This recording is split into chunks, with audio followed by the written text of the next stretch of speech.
बारावी भूगोल वर्गातील सर्व विद्यार्थ्यांचे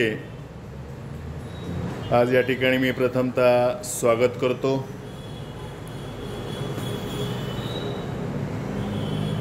पुनर्रचित अभ्यासक्रमानुसार पाठ्यपुस्तकामधील प्रकरण क्रमांक 5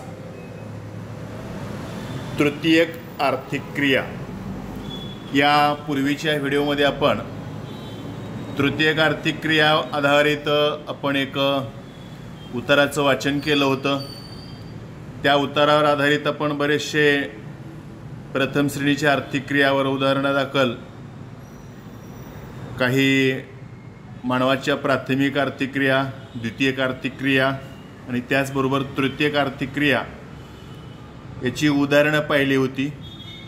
किंवा आपण त्यामध्ये उत्तरामध्ये 3 व्यक्तींच्या वेगवेगळ्या आर्थिक क्रिया कशा पद्धतीने आपण त्या ठिकाणी समाविष्ट केलेल्या आहे। आजच्या आधुनिक युगामध्ये प्रथम श्रेणी, द्वितीय श्रेणी आणि तृतीय श्रेणी एकाच वर्गातील विद्यार्थी एकाच कॉलेजचे वेगवेगळ्या व्यवसायामध्ये कसे प्रगतीपथावर जातात याचा आपण आढावा घेतला होता। आणि त्याचबरोबर एकमेकाशी तुलना म्हणजेच प्रथम श्रेणीमध्ये येणारे व्यवसाय, द्वितीय श्रेणीमध्ये येणारे व्यवसाय आणि तृतीय श्रेणीमध्ये येणारे व्यवसाय याचा आपण आढावा घेतला होता।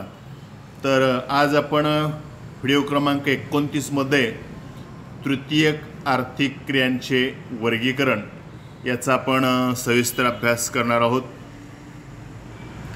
आता पाठीमागील व्हिडिओमध्ये आपण या ठिकाणी तृतीयक आर्थिक क्रिया कशास म्हणतात किंवा या ठिकाणी आपण एक फ्लो चार्टच्या माध्यमातून प्राथमिक आर्थिक क्रिया आणि द्वितीयक आर्थिक क्रिया यांच्यामधील जो आदानप्रदानाचा जो दुवा जे आहे किंवा या दोघांच्या पूरक अशा विविध व्यवसायालाच आपण या ठिकाणी तृतीयक आर्थिक क्रिया म्हणतो।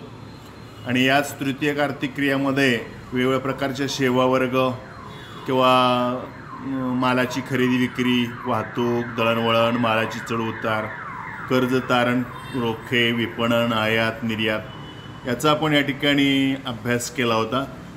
आणि त्याचबरोबर उदाहरणसुद्धा तुम्हाला दिलं होतं की जेणेकरून जरी शेती व्यवसाय असला तर शेती व्यवसायाला पूरक व्यवसाय म्हणून आपण पशुपालन व्यवसाय करतो। आणि या पशुपालन व्यवसायामध्ये दूधधारवाला, भाजी विक्रेता, दुकानदार, प्रवासी वाहतूक, टपाल सेवा म्हणजे थोडक्यात सेवा वर्ग जो आहे तो पूर्णपणे तृतीयक आर्थिक क्रियावर अवलंबून आहे।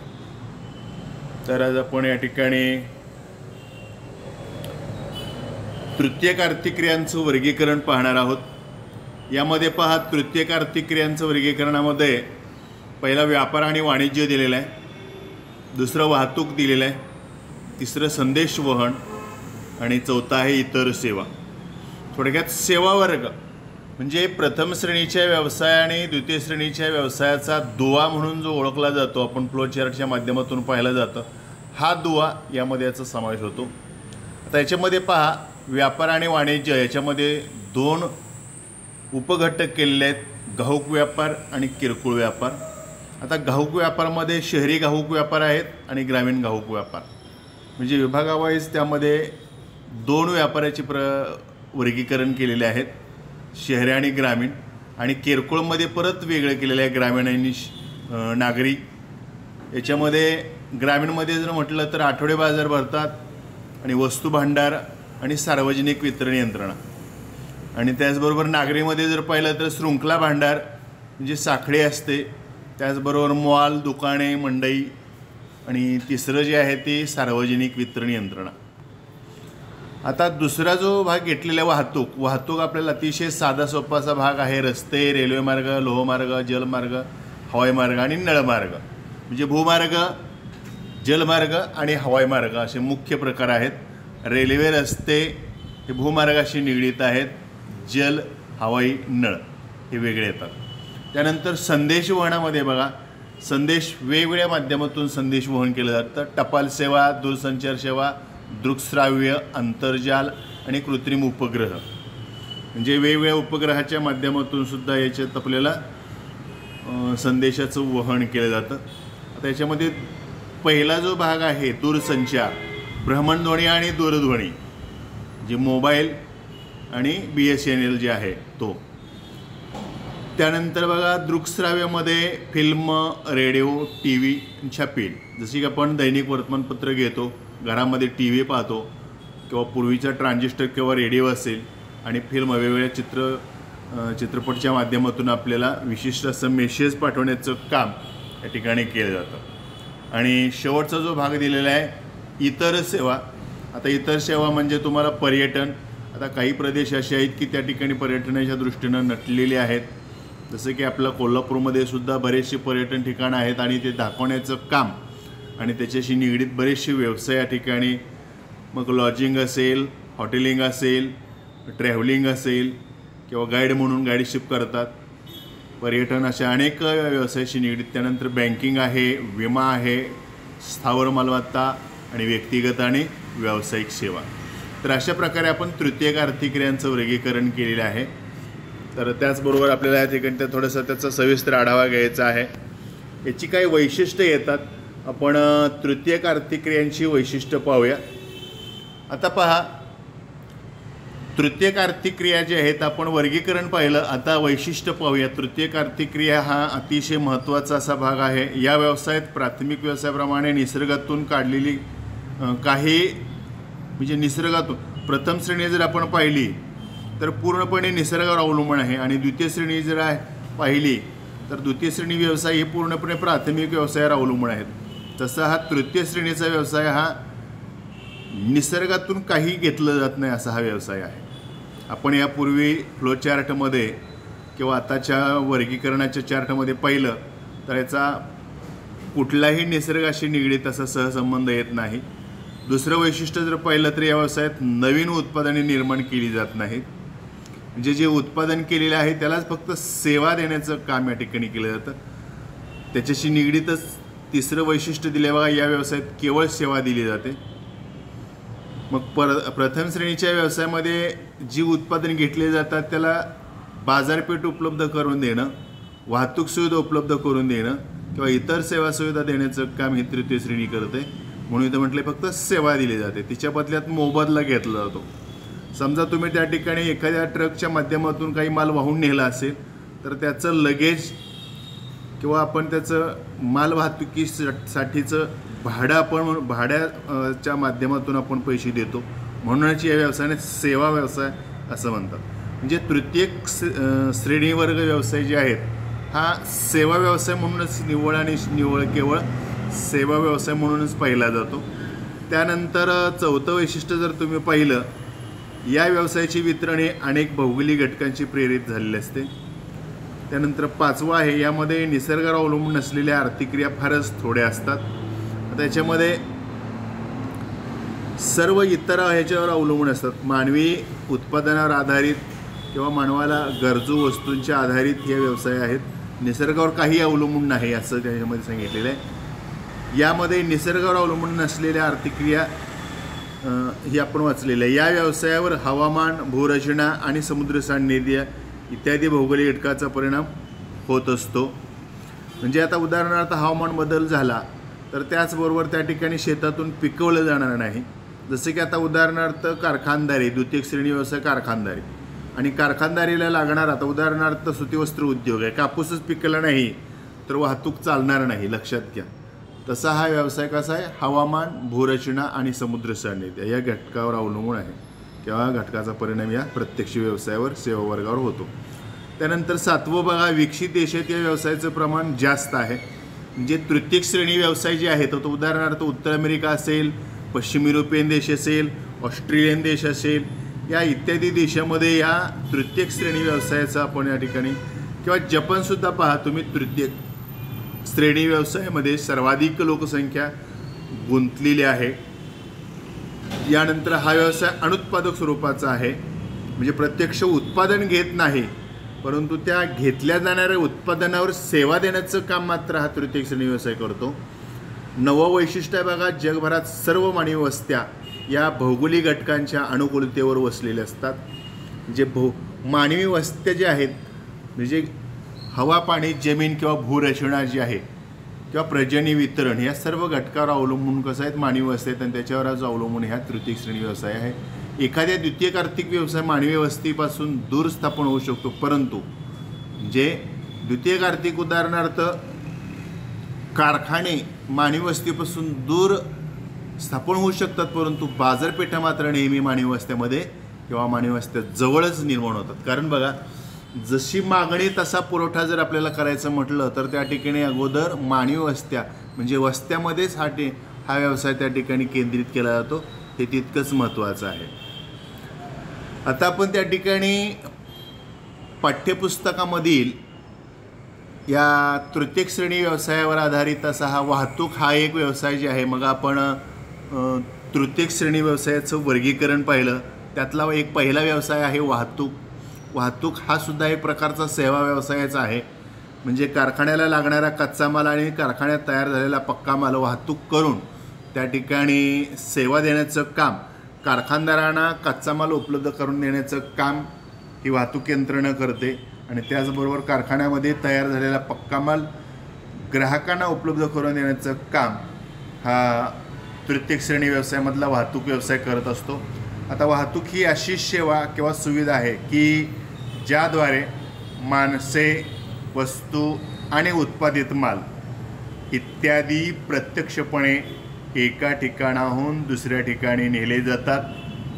देशाच्या विकासात वाहतूक व्यवस्थेचे स्थान अत्यंत महत्त्वाचे असते।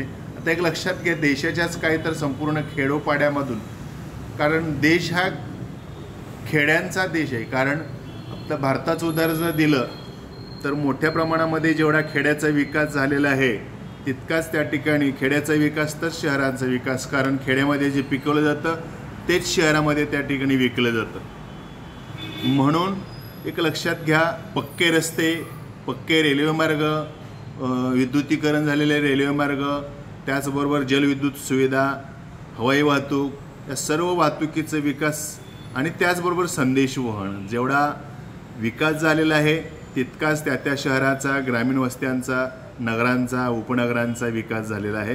त्यामुळे वाहतुकीला अतिशय महत्त्वाचं स्थान आहे। म्हणून तृतीयक आर्थिक क्रियामधील वाहतूक व्यवसाय हा पायाभूत, म्हणजेच या वाहतुकीशिवाय कुठल्याही गोष्टी घडू शकणार नाहीत, हे आपल्याला तितकंच सार्थ करून सांगावं लागेल।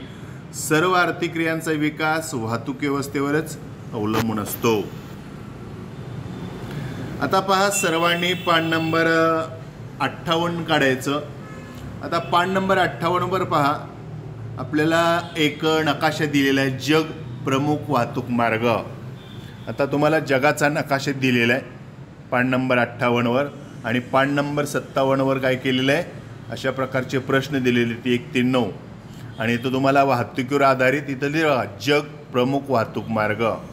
आणि इथं जर तुम्ही इंडेक्स पाहिली तर याच्यामध्ये बघा कशा कशाची वाहतूक दाखवलेली आहे, कालवा, बंदर, विमानतळ, लोहमार्ग स्थानक, जलमार्ग, हवाई मार्ग, म्हणजे गडद निळ्या रंगाने जलमार्ग दाखवलेला आहे, गडद पिंक रंगाने हवाई मार्ग दाखवलेला आहे आणि काळ्या रंगाने रेल्वे मार्ग दाखवलेला आहे। म्हणजे रस्ते, लोहमार्ग, जलमार्ग, हवाई मार्ग किंवा कालवे, बंदर, विमानतळ म्हणजे हवाई मार्ग। आता फक्त रस्ते दाखवले नाही त्याच्यामध्ये, नाहीतर सगळं इतर आपल्याला लोहमार्ग, जलमार्ग, हवाई मार्ग हे एकत्रित दाखवलेले आहेत। आता आपण एक एक प्रश्न पाहणार आहोत। इथं प्रश्न दिले बघा, अगोदर दिले नकाशाशी मैत्री। एक लक्षात घ्या, तुम्हाला बोर्डाच्या परीक्षेच्या दृष्टिकोनातून अतिशय महत्त्वाचा हा भाग आहे। तुम्हाला 6 मार्क नकाशा सोडवण्यासाठी आणि त्याचबरोबर ज्यावेळेस तुम्ही मोठे प्रश्न सोडवता, उदाहरणार्थ टिपा लिहा, हा प्रश्न 4 गुणांसाठी असतात आणि त्याचबरोबर त्या ठिकाणी दीर्घोत्तरी प्रश्न 8 गुणांसाठी असतात। तसं 6 आणि 4 10, जर तुम्ही या ठिकाणी नकाशा दाखवला, जगाचा नकाशा, वितरणात्मक प्रश्न असेल तर त्या ठिकाणी तुम्हाला अतिरिक्त 4 गुण दिले जातात, 2 टिपामध्ये प्रश्नाच्या ह्याला आणि 2 दीर्घोत्तरी प्रश्नासाठी। तर हा नकाशा अतिशय महत्त्वाचा नकाशा आहे। इथं तुम्हाला पाहायला मिळेल बघा, इथं मॉन्ट्रियल, हॅलिफॅक्स, बोस्टन ही सगळी बंदरं आहेत आणि त्याचबरोबर मोठी विमानतळं, लंडन, हा रेल्वे मार्ग दाखवलेला आहे, ट्रान्स सायबेरियन लोहमार्ग जगातला सर्वात मोठा लोहमार्ग आहे. आपण पुढे येईल तसं प्रश्न जसे येतात तसं आपण त्याचा अभ्यास करूया. पहिला प्रश्न घेऊया.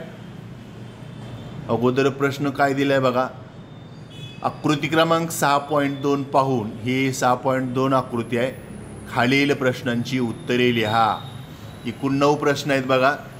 आता पहिला प्रश्न आपण घेऊया. नकाशात कोणकोणते वाहतूक मार्ग दाखवले आहेत. आताच आपण ह्या इथं हायलाईट केलेल्या बघा सूची. या सूचीमध्ये सगळ्या प्रकारचे वाहतूक मार्ग दाखवलेले आहे. रस्ते मार्ग वगळता सर्व प्रकारचे मार्ग इथं आपल्याला दाखवलेले आहेत. इथं दिलं बघा कोणकोणते या ठिकाणी आपल्याला मार्ग सांगायचे आहेत. तर सदर नकाशामध्ये जगातील काही निवडक जलमार्ग, अगदी सगळेच नाहीत तर निवडक जलमार्ग, आणि हे जलमार्ग कालवा मार्गानं आणि खुल्या सागरी मार्गानं दाखवलेलं आहे. भूमार्गामध्ये लोहमार्ग दाखवलेला आहे आणि अवकाशामधला हवाई मार्ग. म्हणजे रस्ते मार्ग सोडून इतर सर्व मार्ग इथं आपल्याला दाखवलेले आहेत. आणि हे कुठं पाहायचं तर या इंडेक्समध्ये मग सांगितल्या पद्धतीनं सूचीमध्ये इथं हायलाईट केले मी मुद्दाम बघा. तर विमानतळ म्हणजेच हवाई मार्ग, लोहमार्ग, जलमार्ग, हे स्थानक दाखवलेले हे लोहमार्ग आहेत. तर दुसरा प्रश्न बघा.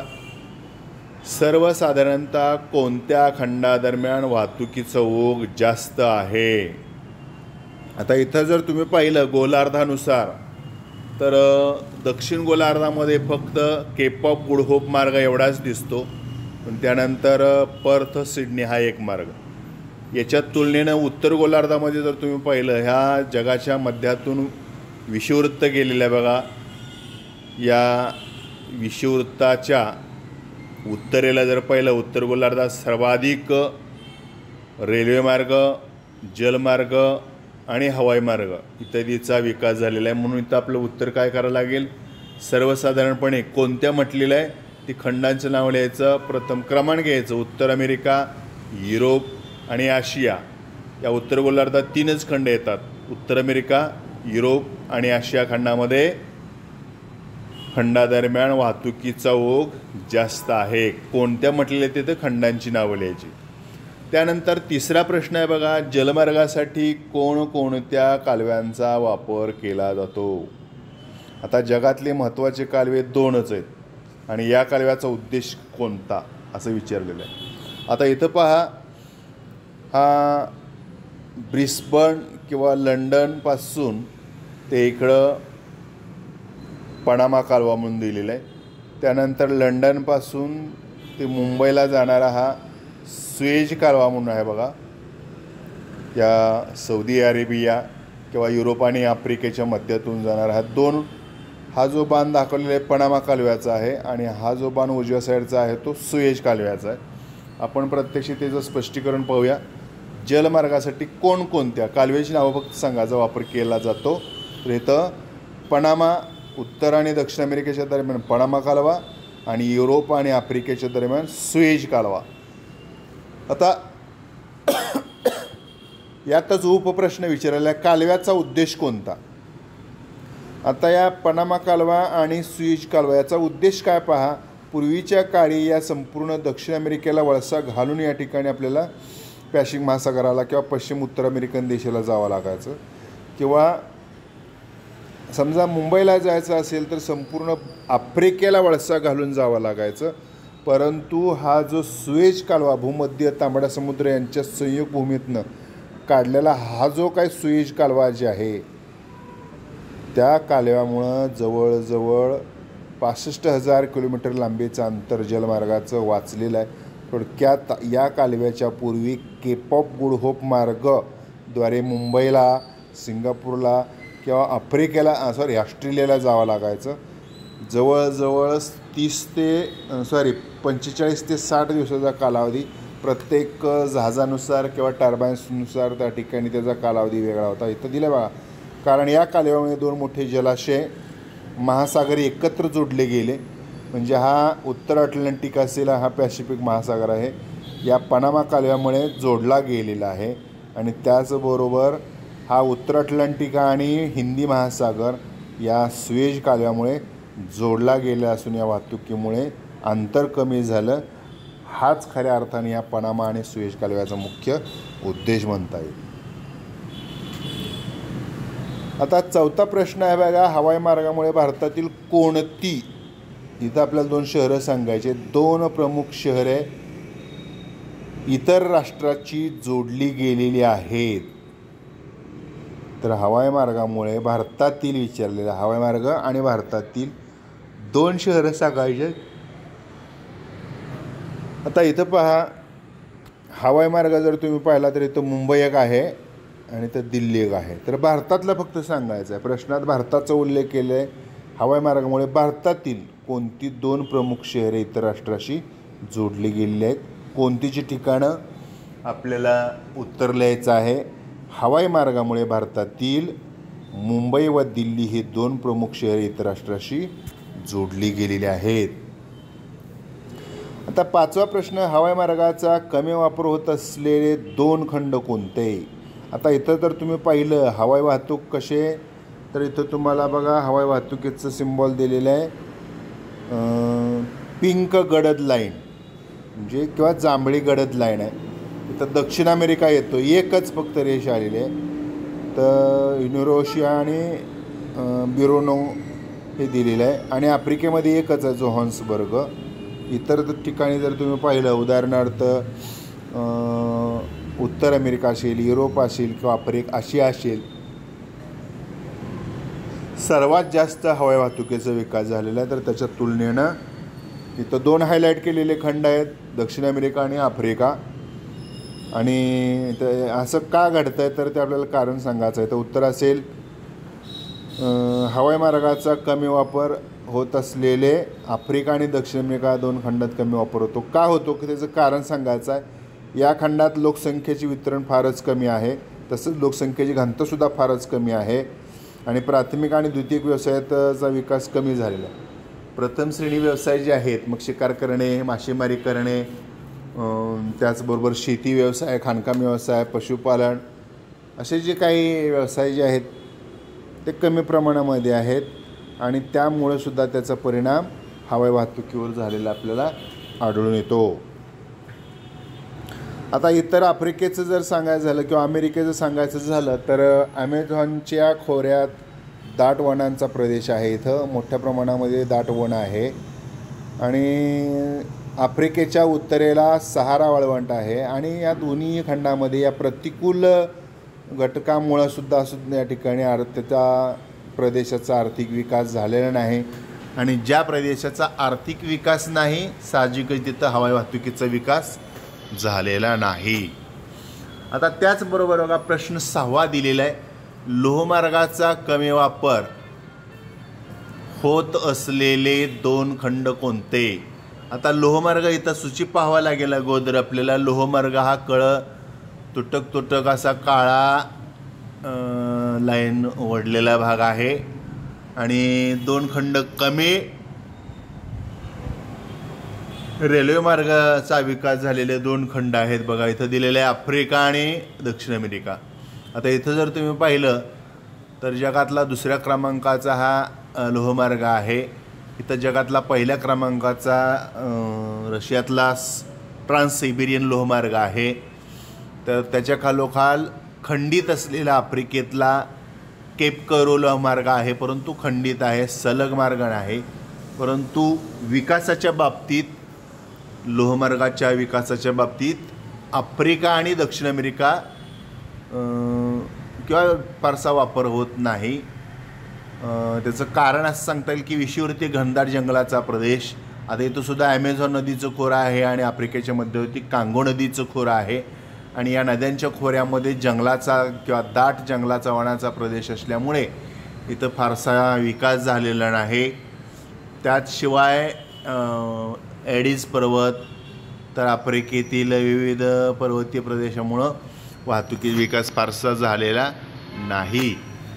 7वा प्रश्न दिलेला आहे बघा, कोणता लोहमार्ग 2 खंडांना जोडतो. आता इथं आशिया, युरेशिया म्हणून आपण, युरोप प्लस आशिया, याला आपण ट्रान्स सायबेरियन लोहमार्ग म्हणतो. तर ट्रान्स सायबेरियन लोहमार्ग हा युरोप आणि आशिया खंडात जोडतो. त्यानंतर 8वा प्रश्न आहे, जगातील सर्व खंड हे ऑस्ट्रेलियाच्या उत्तरेला आहेत. परंतु वाहतुकीचे जाळे ऑस्ट्रेलियाच्या दक्षिणेला का आहे? तर आता आपण दुसऱ्या प्रश्नामध्ये पाहिलं होतं की उत्तर गोलार्ध हा सर्वाधिक वाहतुकीच्या बाबतीत अग्रेसर आहे, परंतु ऑस्ट्रेलियाचं एवढं सांगता येईल की ऑस्ट्रेलिया उत्तरेला काही प्रतिकूल घटक आहेत, परंतु ऑस्ट्रेलियाच्या दक्षिण किनारपट्टीच्या भागामध्ये मानवी किंवा लोकवस्तीच्या अनुकूलतेच्या घटकामुळं दक्षिण ऑस्ट्रेलियामध्ये आपल्याला दाट लोकवस्ती आढळते. त्याच्यामध्ये दिलेलं आहे बघा, जगातील सर्व खंड हे ऑस्ट्रेलियाच्या उत्तरेला आहेत, परंतु वाहतुकीचे जाळे ऑस्ट्रेलियाच्या दक्षिणेला आहेत. का? तर उत्तर भाग हा तुलनेनं अविकसित आहे. म्हणजे काही वाळवंटी प्रदेश आहेत, काही दुर्गम प्रदेश आहे, काही वनव्याप्त प्रदेश आहे, त्यामुळं फारसा विकास झालेला नाही. पण त्याच्या तुलनेनं जर आपण दक्षिण ऑस्ट्रेलिया जर पाहिला तर मृदेचा विकास आहे, खनिजांनी समृद्ध असा प्रदेश आहे, मोठमोठ्या सोन्याच्या हिऱ्याच्या खाणी आहेत, सुपीक मृदा आहे, सुपीक गाळाची मृदा असल्यामुळे त्या ठिकाणी शेतीचा विकास आहे. याशिवाय मिठी शक्करे दक्षिण भागात असून ते आंतरराष्ट्रीय जलमार्ग आहेत. म्हणजे उदाहरणार्थ पर्थ, सिडनी, मेलबर्न हे अशी महत्त्वाची अशी बंदरे आहेत. इथं बघा Perth, elided, Melbourne, Sydney, Brisbane island अशी मोठी जगातील प्रसिद्ध अशी बंदरेसुद्धा या ठिकाणी विकसित झालेली आहेत. त्यानंतर बघा आता आपण प्रश्न 8वा हेच इथं डबल रिपीट घेतलेला आहे. त्यानंतर शेवटचा 9वा प्रश्न आपण घेऊया. खंडांतर्गत सलग लोहमार्ग कोणत्या खंडात आढळत नाही? त्याचं कारण काय? तर लोहमार्गाच्या बाबतीत आपल्याला सांगायचं झालं तर खंड सांगायचा आहे कुठल्या खंडात आणि त्याचं कारण सांगायचं आहे, का विकास झाला. आता उदाहरणार्थ लोहमार्ग म्हटलं की गडद काळा रंग दाखवलेला आहे आणि प्रत्येक खंडामध्ये जर तुम्ही पाहिलं तर उदाहरणार्थ आफ्रिका खंडामध्ये फारसा लोहमार्गाचा विकास झालेला नाही. त्याच्या तुलनेनं युरोप आणि आशियामध्ये आहे. त्यानंतर उत्तर अमेरिकामध्ये 2 आहेत. त्यानंतर दक्षिण अमेरिकेमध्ये सुद्धा उत्तर दक्षिण दिशेनं पसरलेला मार्ग आहे, परंतु आफ्रिकेत मात्र फारसा विकास झालेला नाही. त्याचं कारण आपल्याला काय सांगता येईल बघा. कारण विकासात विषमता आहे. म्हणजे इतर देश जर तुम्ही पाहिले उदाहरणार्थ उत्तर अमेरिका, दक्षिण अमेरिका किंवा अगदी उत्तर गोलार्धामध्ये पश्चिम युरोपियन देश, आग्नेय आशियाई देश, ऑस्ट्रेलिया, जपान हे देश लोहमार्गाच्या बाबतीत विकास पावलेले आहेत, परंतु त्याच्या तुलनेनं फारसा विकास या ठिकाणी आफ्रिकेमध्ये झालेला नाही. आता याच्यामध्ये बघा का तर इथं कांगो नदीचं खोरं आहे, वनव्याप्त भाग आपल्याला घनदाट जंगलाचा प्रदेश आढळतो. तसंच उत्तर आफ्रिकेमध्ये जगातला सर्वात मोठा वाळवंटी प्रदेश आहे. त्यानंतर विविध पर्वतीय प्रदेश आहेत. ॲटलस हा पर्वतीय प्रदेश आहे आणि या सगळ्या घटकामुळं वाहतुकीसाठी अडथळे निर्माण होतात. अशा प्रकारे आपण या ठिकाणी तृतीय आर्थिक क्रियामधील नकाशाशी मैत्री किंवा नकाशा वाचन हा प्रश्न आपण पूर्ण घेतलेला आहे. आता याशिवाय आपल्याला आणखी काय या मुद्द्यांचा अभ्यास करावा लागेल. तृतीय आर्थिक क्रिया कशाशी म्हणतात आपण यापूर्वीसुद्धा पाहिलेलं आहे. वाहतूक प्रणालीमध्ये वाहतुकीचं साधन हे अत्यावश्यक महत्त्वाचं असं घटक आहे आणि या साधनाद्वारे वाहतूक ही फक्त प्रवाशाचीच करतात असा काय भाग नाही, तर त्यामध्ये प्रवासी वाहतुकीबरोबर मालाची वाहतूकसुद्धा मोठ्या प्रमाणामध्ये केली जाते. आणि या वाहतुकीच्या साधनाचं जर वर्गीकरण जर आपण केलं, मुख्य 2 प्रकारामध्ये वर्गीकरण केलं जातं. त्यामध्ये भूमार्ग आहे. भूमार्गामध्ये परत 3 मार्ग, त्याच्यामध्ये 3 मार्ग येतात.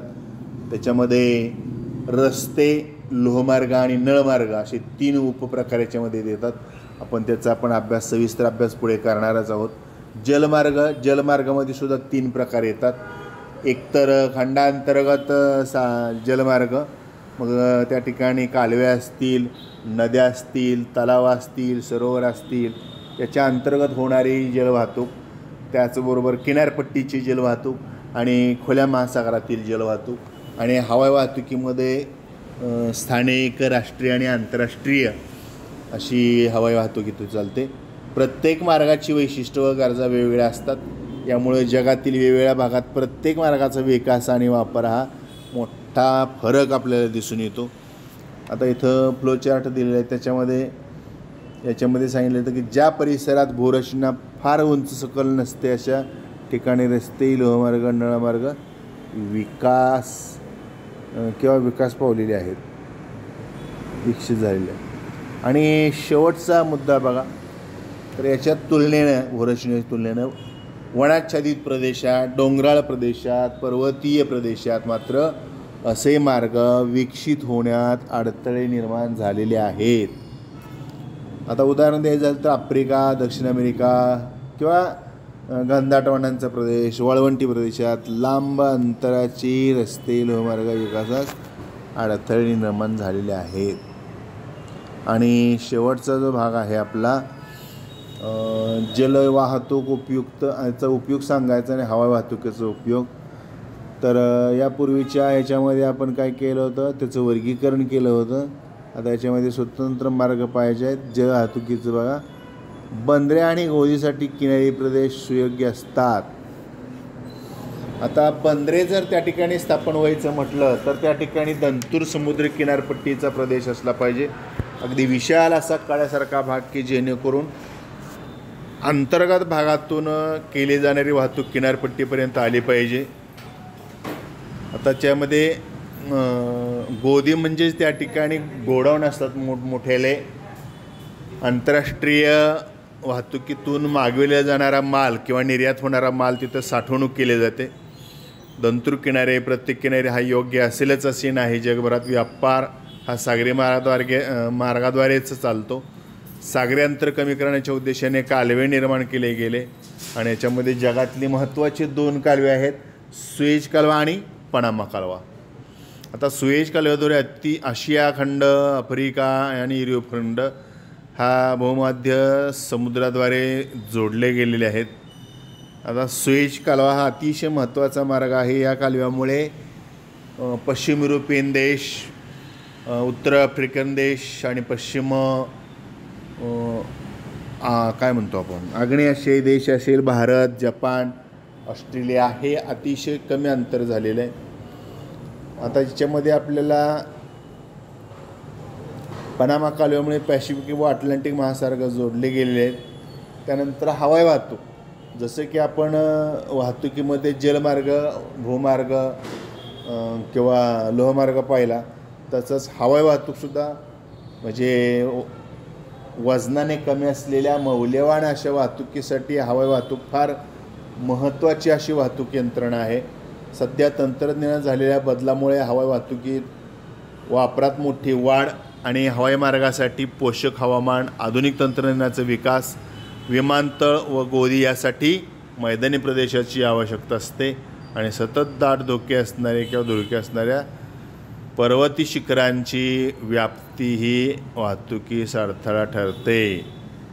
तर अशा प्रकारे आपण आज आजच्या लेक्चरमध्ये आपण फ्लो चार्टच्या माध्यमातून